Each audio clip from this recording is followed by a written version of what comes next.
আসসালামু আলাইকুম রহমতুল্লাহ। মানুষ চলতে ফিরতে একজন আরেকজনের সাহায্যের প্রয়োজন হয়, আর এই সাহায্যের অন্যতম একটা মাধ্যম হচ্ছে ঋণ আদান প্রদান করা।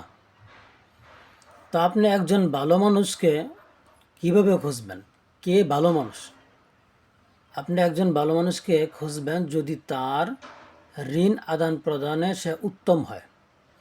ঋণের ব্যাপারে সে টালমাটাল না করে আপনার কাছ থেকে ঋণ নেওয়ার পরে সঠিক সময়ে সে ঋণ পরিশোধ করে অথবা সময়ের পূর্বেই পরিশোধ করে, সে হচ্ছে ভালো মানুষ।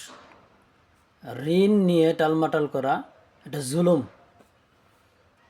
তো আল্লাহ রসুল সাল্লা সাল্লাম, বুখারির একটা হাদিসে আসছে যে আল্লাহ রসুল সাল্লাহ সাল্লাম সাহাবিদের জানাজা পড়তেন না, ওই সাহাবির জানাজা পড়তেন না যার ঋণ অপরিশোধিত, অর্থাৎ যার ঋণ পরিশোধ করা হয় নাই। তো দেখেন, এটাও একটা ভয়ঙ্কর জিনিস। তো সেজন্য ঋণ থেকে মুক্ত থাকার চেষ্টা করব এবং কারো কাছ থেকে ঋণ নিলে, টাকা পয়সা নিলে সঠিক সময় আদায় করার চেষ্টা করব। আল্লাহ আমাদের বোঝার তৌফিক দান করুন।